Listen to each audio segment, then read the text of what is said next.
to another episode of Cosmos with Cosmos. I'm Liz. I'm Mike. And Brayden's out on assignment in Definitely the down under. He's down undering right now. He's having a good day, mate. He's having a good day, mate, with the kangaroos and the koalas. And the koalas with the chlamydia. With the koalas with the chlamydia. Yeah, that's what he's doing. He's going to be out for a while, so we might not see him again until June. Yeah, and this episode's high in the sky. He has a totally different night sky down there. Oh, yeah, he does, doesn't he? Yeah. I didn't even think about that. So everything that we're going to mention, well, aside from space news, the things we talk about, he may not even get to see it all. Well, some of it. Well, some of it. Okay, maybe some of it. All right, anyway. All right, well, welcome to another edition of High in the Sky. We're going to talk a little bit of May, even though we're not in May yet, but we already kind of talked about April before, so we're going to go into a little May. And I got some good astronomy news, including a big bada boom that everyone already knows about, but we'll talk about which we had to have a long conversation about with somebody in Oakridge. But speaking of which, it is Cosmos. So, Mike, what are you drinking? Speaking of the big boom, rapid unscheduled disassembly. That's what I got. That's what's going to happen to you after you drink these drinks. Maybe, but I hope not. No, it's got raspberry vodka. It has amaretto in it. Orange juice and cranberry juice. So I figured it'd be. I was looking for something as the temperature is rising. At least for us, I was looking. I mean, it's in the 60s today, so. I mean, it might as well be summertime at this point. And so I thought something that might be light and refreshing. You know what? I was going with the same kind of feel. I am drinking what I'm calling the Age of Aquarius, even though it should be blue because Aquarius is the water bearer. Right. But it's not. It's basically a vanilla vodka, ginger beer, grenadine. A lot of grenadine. It's got that. I'm surprised you said that was not sweet. But yeah, that's it. I mean, it's sweet, but okay. It's not overly sweet. I wasn't wanting something too sweet, but yeah. The other night I had that orange cream. I had 2 drinks. Mm-hmm. I felt like I had to be. Did you get a little sugar? It was very sweet. It was very sweet. Okay. That's that orange I really should have just had one. Flavored vodka. Yeah, I really should have just had one, but I felt like I was, I was committed.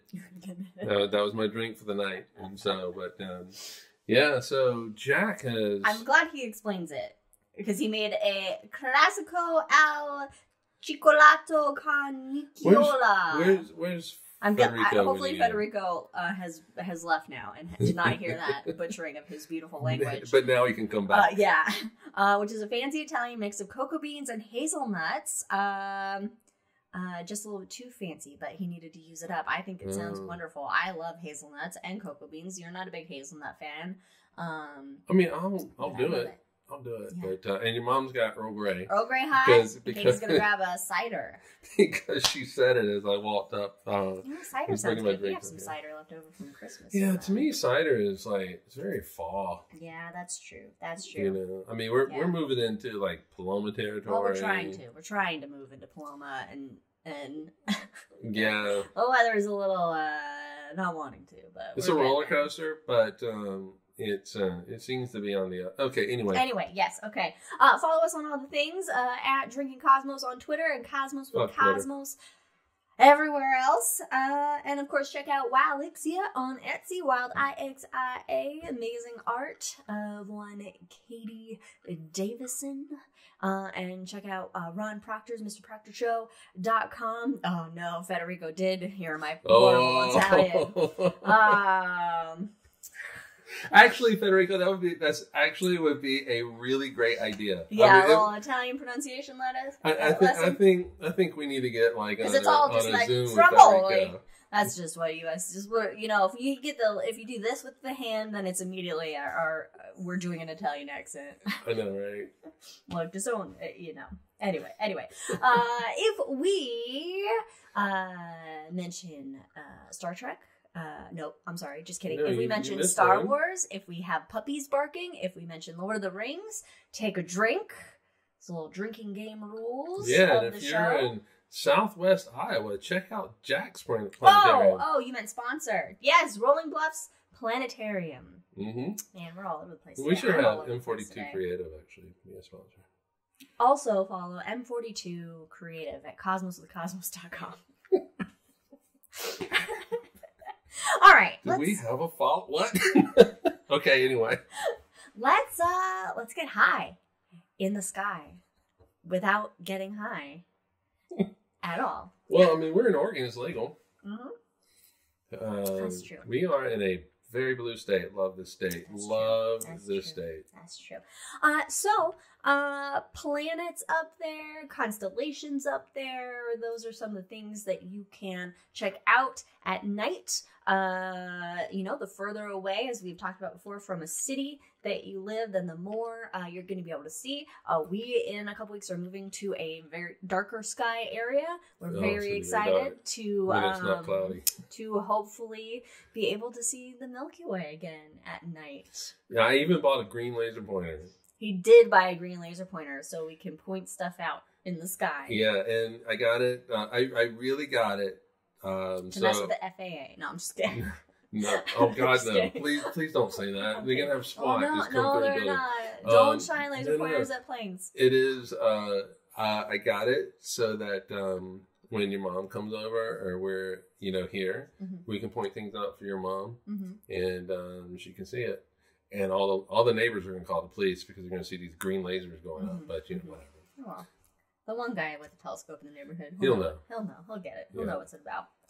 All right. Well, at the beginning of May, and I guess end of April, we got the Moon, Mercury, Jupiter, and Saturn. Oh, just hanging out? In the western part of the sky. Going on down. Start of morning. Oh, I'm sorry. This is morning. Just kidding. In the morning. In the morning. Start of morning twilight. What's morning twilight? I guess that's pre-sunrise. I never thought about morning twilight before. A twilight to me is always... when the sun sets. When the sun sets is twilight. I never thought about reverse twilight, basically. God damn it, that should be... Reverse twilight? All right, I'm renaming my drink. Reverse twilight. New drink name. And they'll be east, slightly northeast. Moon, Mercury, Jupiter, and Saturn. In fact, at the end of May 29th, so still over a month away from now, Mercury will be at its greatest elongation. This means that it's basically the furthest away from the sun as it can appear in our sky. So it's the best time to see it. Because Mercury being the closest planet to the sun, it stays pretty low on the horizon. What? that.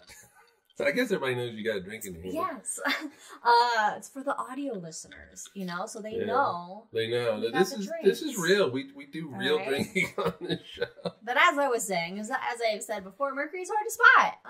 It's very hard to spot. It stays low on the horizon. If you got a lot of stuff on your horizon like hills, it's very tough to get a look at Mercury. But May 29th, it'll have its furthest distance away from the sun in our sky, so it's the best time to try and check it out above the eastern horizon. We won't be able to see it. We're gonna have to go down into the valley to see maybe it reaches a greatest western elongation of 24.9 degrees from the sun. How much is a fist? 13? A 5? Oh crap! So your thumb can fit over the moon. That's half a degree. Right? I think that, so 2.5 degrees? Right? Is you put like a fist up and you measure or something? So, I don't know. I don't remember. Okay. I thought you would remember better than I. And it really and truly depends on how big your fist is, how long your arm is. Well, that's right, because, your fist is going to be bigger than, say, Katie's fist. It's a rough guide. Katie's got small hands. Okay. Small but mighty. Anyway. I'm glad. I like how you pulled that back. There's nothing wrong with small hands. Tiny hands. Tiny hands. And the moon Venus and Mars, towards the end of May, they're going to be hanging out in sort of the west-northwest for the evening twilight, standard twilight, regular twilight. Is where you'll be able to find that. Yeah. In fact, now currently, you can find Venus very bright in the nighttime sky, second brightest object in the nighttime sky next to the moon, and it's setting in the west with Taurus the Bull and the Pleiades. I had to think about that for a second. I missed nighttime sky. I missed that part. Oh, nighttime sky? What did you hear me say? Not nighttime sky. So what I heard was second brightest in the sky. Oh. And that's just because the script in my head always in the planetarium was always third brightest object in the sky. Sun, moon. And so I missed the nighttime part. Yes. There you go. Yeah. Okay, yes. See, so I am still you're always correct. Mm-hmm. But yes, Katie, Taurus, your constellation, your astrological sign. And we know astrological signs are just spot on. How dare you? Get out of here. Get out of here. But Taurus is a wintertime constellation, so it's heading on out. It's going to be disappearing from the night sky for the season. It'll be up during the daytime, but you can't see it because the sun. Oh, actually, you can. You can see Venus. So if you can block out the sun. No, Taurus. Oh, Taurus. I thought you were talking about Venus. Sorry. No, I went to Taurus. My mistake. You gotta listen to me. You gotta get in the game. Get in the game. Focus. I am, since I did the elliptical this month, I have been out of it. Oh, okay. So anyway. Some constellations then that are coming up that are getting higher in the sky in the evening. You have the Summer Triangle, which is not a constellation. It's an asterism. It's 3 constellations that the brightest stars within those constellations make a big triangle known as the Summer Triangle. Mm-hmm. And you have Deneb in Cygnus the Swan. You have Vega in Lyra the Harp. And you have Altair in Aquila the Eagle. Aquila? It's a weird one. Federico, let us know. Is that Italian? No, but Federico, I mean, to be honest, Federico... Well, no pronunciations. He knows the pronunciations. Americans. We're American, to be honest. We're dumb. We're bull Americans. So the Summer Triangle is rising up there. And so, it's in a light polluted area. It stands out fairly nicely. Those 3 bright stars. You may not be able to make out like the rest of those constellations. Well, Aquila is pretty dim.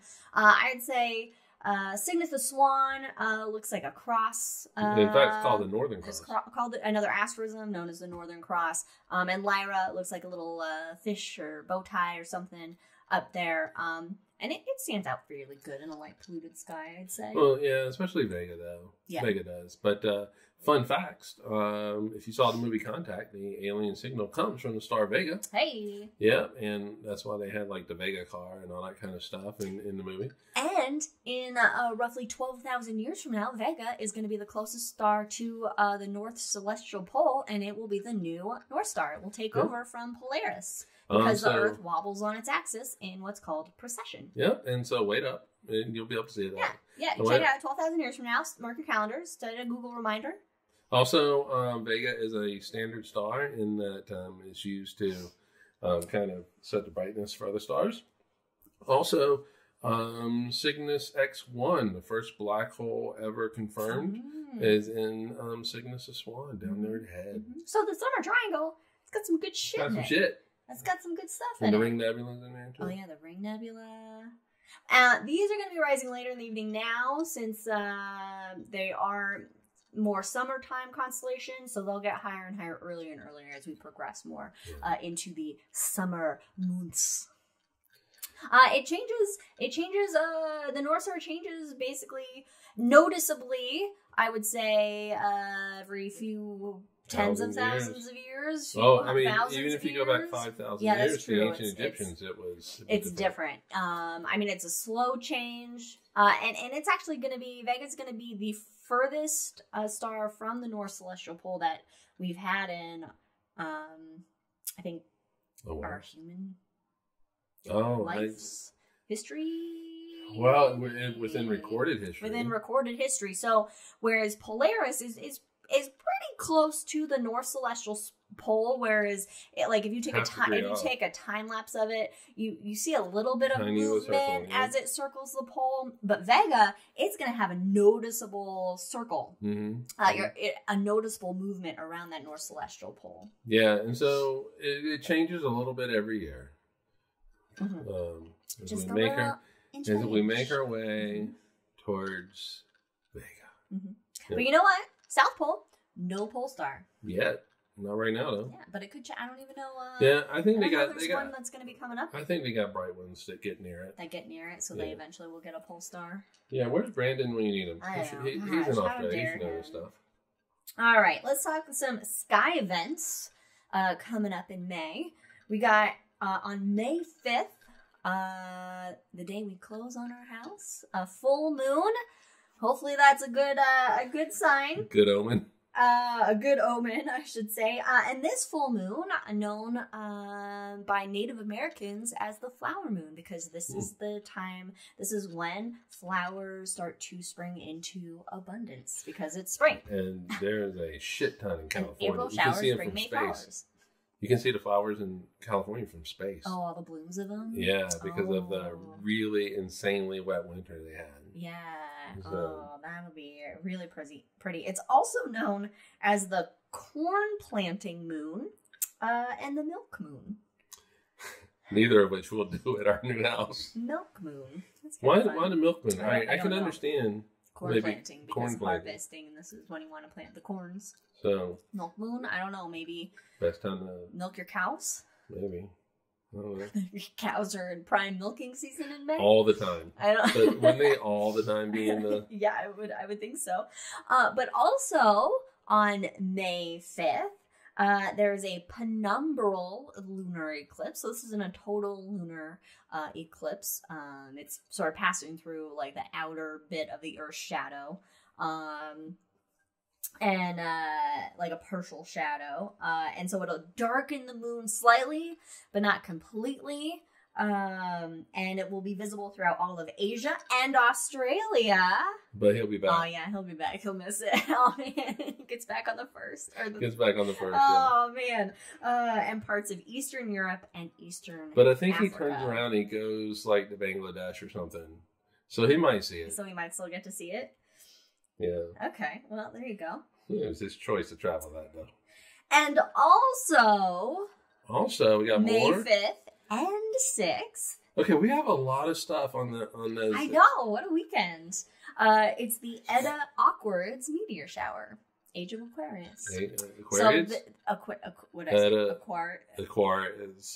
I can't even pronounce it. So Aquarids? Aquarius? No, it's just Aquarids. Not Aquarids. Aquarids. Okay. So this meteor shower, it looks like it's coming from the direction of Aquarius, the water bearer constellation. Fairly dim constellation though, so it's not something that's easy to make out in like a light polluted sky. Yeah, it's an above average meteor shower, so it produces up to 16 meteors per hour at its peak. Most of the activity is from a dark location, though, guys. Yeah, most of its activity is seen in the southern hemisphere. In the northern hemisphere, its activity reaches about 30 per hour, and it's produced by dust particles left behind by Comet Halley. Oh, it's Halley's comet. It's Halley's debris. Halley's comet debris. Does it? All right, so the peak is the 5th. So the peak is the 5th and the 6th. It runs from April 19th to May 28th. Okay, so it goes for a while. So the night of 2 weeks from today, we can step out. But on May 5th, you also have a full moon, which is also going to hinder the visibility of those meteors. Yeah, so you're fucked. So,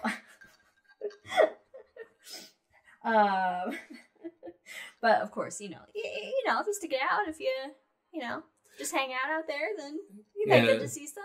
Okay, I do feel like we need to do a PSA for how to observe meteor showers. Oh, maybe we'll do a shot. We'll do a shot episode on how to observe meteor showers. Okay, then we will need to get that out soon. Okay, then we won't. Then maybe we'll do a special episode. Let's just do both. Okay. All right. So, are you doing it right now? Yeah. All right. All right. Well, if you go out and you watch a meteor shower, really and truly, best thing to do, drive out to a dark location. Bring warm clothes. Blanket. Yeah, and really just get on the hood of your car. Just lay down. And lay down and look up. If you don't want to get on the hood of your car, then you can get some lawn chairs and just lean back. The last thing that you want to do is just go out, stand up in your backyard and look directly up, because your neck is going to get sore after a while.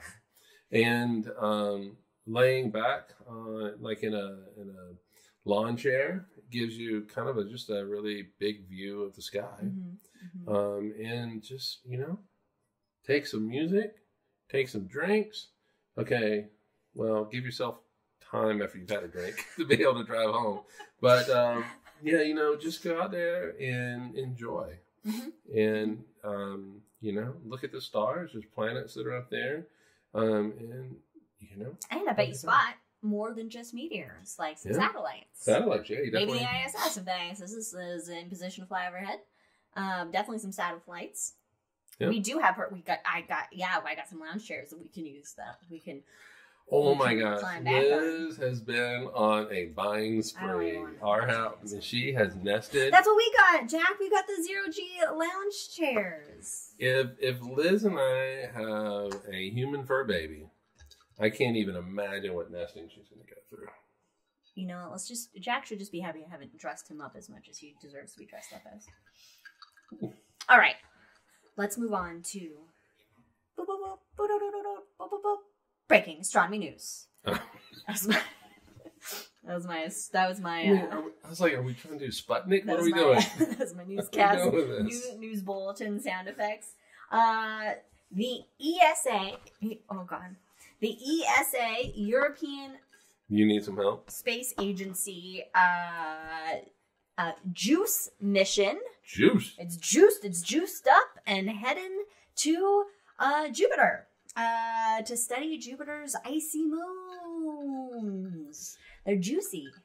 They're juicy moons. Well, it's just we're gonna get the juice. It's not really juice. We're gonna get the juice on what's going on with those moons. They could have called it juicy with 2 E's and Explorer. It seems it really is forced. This one is really forced, but it's good. Juice. It's gonna take 8 years to get to Jupiter. Take a while. It was just launched on April 14th. And it's going to study Europa, Callisto, and Ganymede, these large icy moons of Jupiter. What do those moons have in common? Ice. Oceans. Underneath the surface. Mm-hmm. Mm-hmm. Yeah, they're not going to go to Io because it's just all volcanoes. Yeah. Not good for possibility of habitability. Mm-hmm. And it's actually will perform the first ever Earth Moon dual gravity assist flybys in August of 2024, followed, this seems like a roundabout ass way to get to Jupiter, but followed by a Venus flyby and then 2 more Earth flybys before reaching Jupiter in 2031. Is this to save like gas and to really propel it? Yeah. Get good. Saves gas. Saves gas. Yeah, pretty much. Going a long way to save gas, basically. Yep. Right. So, they use them all the time.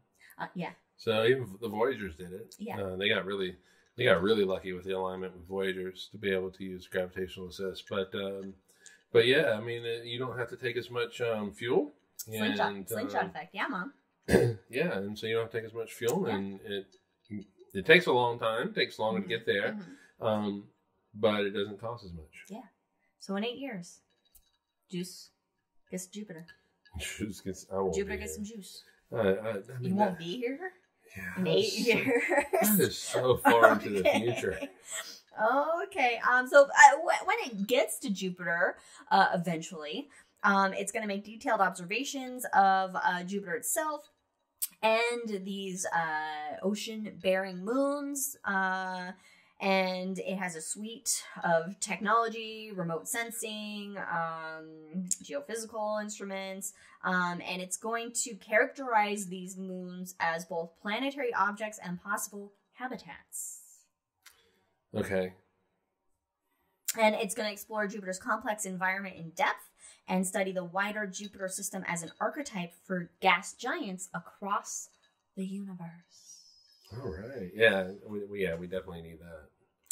Because we're finding all these Jupiter-sized objects. Yeah, they seem to be more prevalent than we thought. Yeah, we're like, it's got the juice, Adam. It's got the juice. It's got the juice. Anyway, next bit of moon, China. Okay. China selected an asteroid for a deflection test. It's going to be hitting an asteroid, just like we did. Just like we did. It's going to hit an asteroid and see if it gets if it moves it and how much it moves it by. It's a near Earth object 2019 VL5 will be the target of a dual spacecraft asteroid deflection and observation test. It's going to launch in 2025. The impactor spacecraft will smash into the roughly 100-foot asteroid to attempt to alter its velocity, and then another spacecraft will observe basically the impact and evaluate the effects of it. How big was Didymos? How big was Diddy? I don't remember how big Diddy was.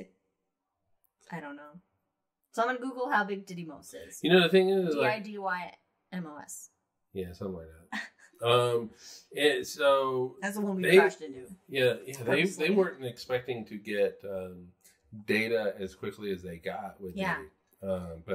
But they were able to quickly verify that it did, in fact. So I asked because is this roughly the same size? And so it would be a great data point to go with our crash test. That DART mission. Yeah, was it DART? It was DART.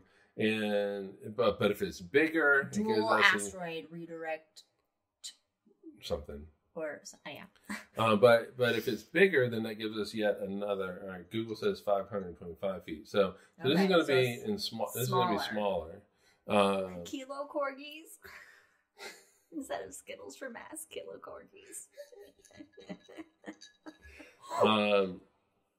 Okay, and it also says that Diddy's half a mile. Is that what that says? It also says half a mile. Okay, well that both can't be right. Both can't be right. I mean, 525 and half a mile. Oh, it's probably. Okay. A is half a mile. And B is 525. Yeah, Diddy orbits another asteroid. Yeah. So. Yeah. It's a moon. It's an asteroid. Mooneroid. Just welcome the Cosmos middle with schooler, Cosmos, everyone. The middle schooler in my brain. Just both of those. Speaking of destruction, SpaceX's Starship had a, what's it called? A rapid unscheduled disassembly, which is the greatest definition of an explosion. of an explosion. Yes, we've had a rapid unscheduled disassembly, folks. That is a marketing team. Those are rocket scientists that had a good sense of humor with that. You know. Look, let's make it sound good. Let's make it sound planned yet unplanned. Rapid, unexpected disassembly. The super heavy booster and Starship, they lifted off on April 20th from the Starbase facilities in Boca Chica, Texas, and self-destructed several minutes after taking off. There's still, I guess Musk had said in some press conference that it had a 50% chance of actually working from the get-go anyway. Yeah, but but you said they found out what the problem was, right? No, the guy in Oak Ridge said they found out what the problem was. Oh, the random grocery store clerk we were talking to. All we wanted was a drink. That's all we wanted. And this guy comes up to us in Oak Ridge, and he sees my tattoos, and he wants to talk about. He wanted to talk about SpaceX and rockets and video games eventually, but he said that he asked if I watched the launch, and I was like, no, but it blew up. And he was talking about how you could see that not all of the, I think he called them cones, fired, and so there was a lot of shaking, and it blew up. And so I mean, that might be true. But the thing is you know, you learn from it. So even if it's a 50-50 chance, as long as it's not crude. Yes. And that's the point, is to get all these tests out of the way and figure out, you know, have it explode and have all these failings happen before you have actual people in it. And, you know, to be honest, you don't want every mission to be just smooth by the book. You want something to happen. I mean, not necessarily every time it blows up, but I mean, because it's an opportunity to learn. And it's like, what's his face, Edison, saying that he didn't fail at making a light bulb 100 times. He just stole the idea from everybody else. Yeah, pretty much, yeah. But, you know, he found 99 ways of not to do it. So it's, yeah. But his own idea ain't one. Yeah. Yeah, it left a huge crater underneath where on the launch pad, which is interesting. So there you go. That's and this is a Starship. Is that the one taking Artemis out? No. This is the one that's supposed to take SpaceX astronauts to the moon. Just directly to the moon. Yeah. So this is going. Artemis has that Boeing rocket. Oh, Artemis is using Boeing. Okay. So yeah, no, this is Musk's dream of getting astronauts to the moon. And just so send him off in a Tesla. Yeah. And the guy at the grocery store was like, I even think they put like a ton of bricks on it, and I'm like, I doubt they put a ton of bricks. That doesn't make any sense. Why would they put a ton of bricks on it? To add weight, to test the weight. And I was just like, they wouldn't know. No, they would put a friggin' Tesla on there. They wouldn't put a ton of bricks. You guys grab the bricks. We're gonna add some weight to this thing. All right, on to some actual in-space news. The most distant pair of supermassive black holes were discovered and offer a unique insight into how galaxies merge. Found this article on space.com, I think. So Yu-Ching Chen of the University of Illinois published an article in Nature. University of Illinois at Urbana-Champaign. Mm-hmm. And they basically discovered this black hole pair seen at a time when the universe was only 3 billion years old. Which ain't baby, it's 13.8 billion years old now. And it was only 3 billion years old. It was 10 billion years ago. It was 10 billion years ago. And this is actually a period, apparently, known as Cosmic Noon. Cosmic Noon? Oh, that should have been the name of my drink. Damn it, Cosmic Noon. We can change it. I changed it again. My drink's now called Cosmic Noon. Hold on, Jack says about space, that rocket was weighted down with fat lipode from a 6-state area would be equally corrupt. Oh, God, I wonder how... Never mind, I'm not even gonna ask. How many pounds of fat get lipoed out of people every day? Anyway, Cosmic Noon. A period called... I never heard of this term. I saw it, and then I'm like, I need to look that up. It's a period of the universe when galaxies were growing and forming stars at an exceptional rate. So it's like, just this crazy... Is it because, I mean, at noon, the sun is the highest, so maybe so this is like a peak. Yeah, so maybe this is like a peak kind of... Okay. No, I can understand that. I get it. Mm-hmm. I meant to look it up, but then, like I said, I've been out of it. It's when, galaxies were having, quick draws all over the place. So high noon, it's cosmic noon. Star formation. Stars. Shooting exoplanets at each other? Yeah. So a black hole merger, or I'm sorry, a galactic... Were you looking at ghosts? No, I was like, I would like that fan to be on. Oh, okay. Do you want to turn it on? A galactic merger can feed a black hole.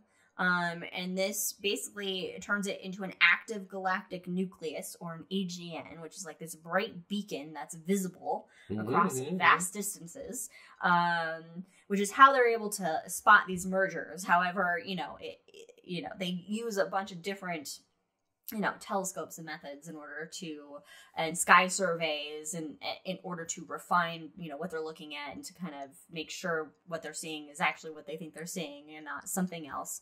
And so these distant black hole pairs, they're so close together that it's difficult to tell them apart.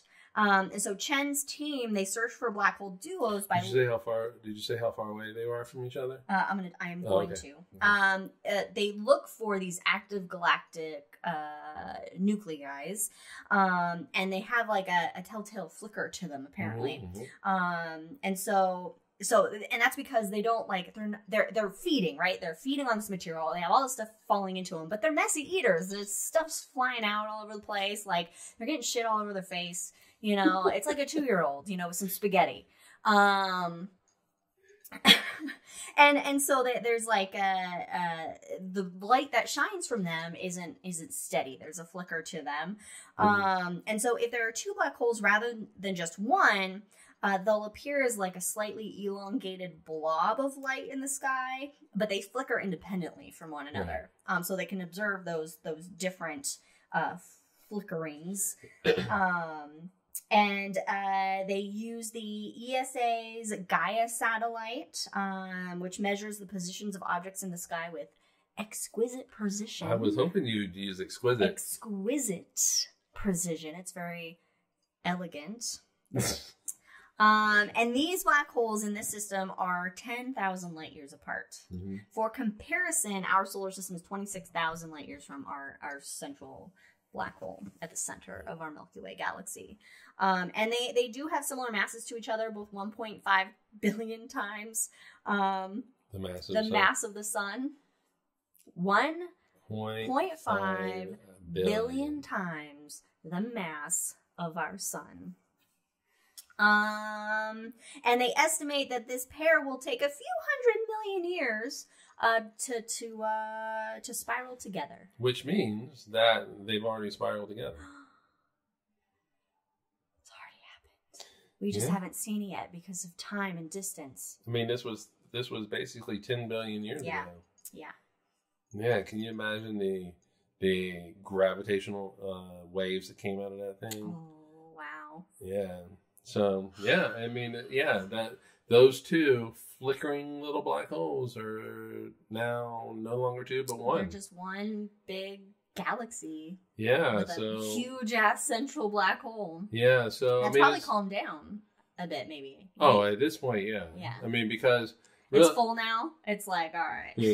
Yeah. Well, it's cleared its local neighborhood, and so. All the other stars that are going around it are like, they have stable orbits and stuff. And I mean, it was just stuff falling into it. And that's why when you look at the early universe, you see a lot of active nuclei. We also call them quasars. Quasi-stellar radio objects. Yeah. And so they're very bright in the radio waves, and basically these are black holes that have been feeding. And I love how we have really embraced the monsterness of black holes, and we give them human traits, and they're feeding. They're like vampires. Yes, they're feeding. They're feeding on the stars and the planets that are around them, and I mean it's really. Because they're terrifying. If you think about a black hole too long, your brain melts and you just die. Yeah. I mean, but they're fascinating. They really are fascinating. And there's a reason why, to me... Oh, Brandon's with us. Hey, good day! From the land down under. And there's a reason why they are just among my most favorite objects in the universe. And so they're the simplest objects in the universe. And well, I put this in for you because I knew you love black holes. So yes, here's something fun. Weege. I mean, you're technically in the wrong country for Weege, but that's an inside joke between us. Well, they say it the same way. That's true. I guess they do say it the same way. The next story. Now, remember, we did talk about, I think, a little bit ago, where some researchers was, comparing some old imagery from Magellan that observed Venus and was like, hey, we have active volcanism on Venus. Well, another scientist got real bored during the pandemic. Rebecca Hahn of Washington University in St. Louis, she got really bored. Not where I thought it was going to be. I know. And basically, she created... She got really bored? Is that what you said? Yeah, she got bored during the pandemic. Is that what it said? Yeah. Oh, great. And basically, she created a new catalog of all of Venus's volcanoes. She took the highest resolution imagery available of Venus's surface from the Magellan spacecraft, which was 30 years ago, put it into a mapping software that's used by like engineers and city planners. She mapped every single volcano that was visible in these grainy black and white images by hand. That is insane. She went through, it took her 2 years. And it took her 2 years, and she has created the most detailed and complete map of volcanoes on the surface of Venus ever made, possibly surpassing that of any other planet, including Earth. It lists the size and location of 85,000 individual volcanoes, 50 times more than the most comprehensive previous catalog. 85,000 volcanoes on the surface of Venus. But it's cataloged more volcanoes there than even on Earth. Yes.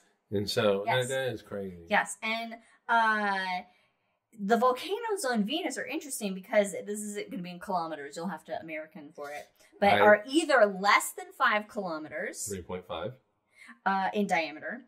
Or more than 100 kilometers across. Oh, I thought it said 10.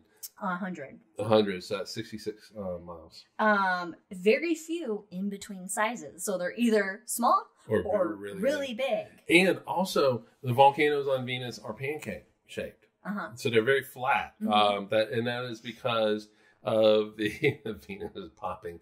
That is because of the pressure, the weight of the atmosphere. And so you don't have a lot of explosive events for volcanoes on Venus. So the just because of the weight of the atmosphere, so the lava really just kind of oozes and pancakes out. I mean, women are from Venus, and we have a very subtle anger, a very subtle, I don't know, subtle explosivity. Like, where are we going with this? The large volcanoes also seem to be clustered toward the equator. None of them at the South Pole, and relatively few near the North Pole. That's really interesting. Yeah, so a lot of, and there's no rhyme or reason to them really. Like here on Earth, there's geologic processes on the Earth kind of dictate how the volcanoes, erupt and when they erupt and kind of where they're located with our tectonic plates, the Ring of Fire, volcanoes. Which is where we live now. All around the Ring of Fire. But researchers haven't found any obvious global scale trends with these volcanoes. Except that, that there's none at the South Pole, very few at the North Pole. It's very interesting that they're lining up on the equator. Yeah. So, I really would love to know the physics of that. 85,000 volcanoes. Yeah. And, what did we do in our pandemic? We got bored and did a podcast. That's what we did. We did this. We played Elden Ring. We played... No, Elden Ring was the past year. Yeah. What did we do? Well, I don't know. Not map out all the volcanoes on Venus's surface. Man, so and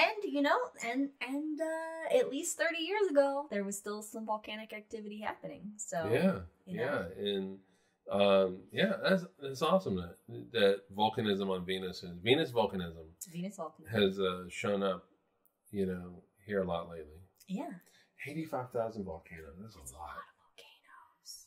So. Anyway, cool. Yeah, that's the space news. That's what we're rocking and rolling with on this High in the Sky. So when you go outside in the evening now, and you look to the west or high in the western sky, and you see that bright object of Venus, you can just look at it and be like, "There's 85,000 motherfucking volcanoes on it right Brandon asked, did you talk about that paper talking about axions being possibly a better match than WIMPs for dark matter? No, I didn't see that, Brandon. Maybe we would have if somebody was on assignment. Hey, send us the paper really quick. Send it to us. That via sounds text. like something in Hangover we can talk about. Yeah, but he has to send it to us. I'll look it up. Supplementary articles, supplementary news in the Hangover. Yeah, but it's all on Brandon to get it to us. It's all on Brandon. Yeah. Will he get it to us? And will we know? And I also asked him to put the title for the Netflix documentary in the chat. And he hasn't done it yet. What's the Netflix documentary? I didn't see this. He rewatched a black hole documentary on Netflix, and it's one of his favorite. Oh, okay. And then your mom was like, I'll have to watch it. And I was like, you need to put it in there. Brandon says the southern sky is great. We mentioned that you had view of the southern sky and what we were talking about in the northern hemisphere, except for the Aquarids. The meteor shower, but you won't be there anymore. No. What else was really not going to be there? It was the penumbral lunar eclipse. It was a lunar eclipse. Yeah, you'll miss the penumbral lunar eclipse on the... And you need to get a picture of the large and small imaginary light cloud and send it to us. And for those listening on the podcast, Brandon is in chat, and we are talking to him via the chat. Yes. And, I was so disappointed when I went to New Zealand, and it was clear on the first day, and I had a stupid War of the Worlds meeting, and then it was clear. It was cloudy for the rest of the time, and I did not get to see anything through the observatory. Brandon said the southern sky is like looking at a mirror and not recognizing the face. Oh, that's poetic. That's good. Of course it's poetic. He's a writer. He writes things. That's that's a good description. Anyway, should we go to the Hangover? Yeah, let's do it. Let's do this. All right. Oh, he missed the annular eclipse by a few hours. Oh, damn. Well, for those of you out there listening to us or watching to this later, thanks for joining us. Oh, how about next week? On this episode of High in the Sky for May. We'll have another High in the Sky. We'll probably talk about some more May stuff since it will be in May when we have our next High in the Sky episode. We will be having a live episode on next Sunday, the... Whatever it is. What's the name? Is it the 22nd, 29th? 30th of April, maybe? Where we are going to be talking about how we measure stuff in the universe, because we will be 30th, we will be off on May 7th because we will be moving into our house. So episodes will be moved up a week from that. And our schedule kind of altered after that. So join us next week. I was thinking about this this morning. Is like, how a great topic might be just really and truly how astronomers measure the universe. And so not only how do we get distances from things, but how do we actually study these stars and galaxies and black holes, and how do we map out these volcanoes on Venus and that type of thing. That'd be fun. So join us for that live on YouTube next Sunday. Otherwise, follow us on all the things. Check us out on Spotify, which Anchor FM is now a Spotify podcast, I guess. So definitely Google Podcast, Apple Podcast, but definitely YouTube. on Spotify. Like us, subscribe, or follow, whatever it is on Spotify. I think it's follow. But also tell your friends to follow us on Spotify, even if they don't listen. Because that really helps us out. So yeah. Anyway, thanks for joining us. And if you're with us live, stick around. We will be right back for The Hangover. Cheers, everybody. We will see you in a minute. Oh.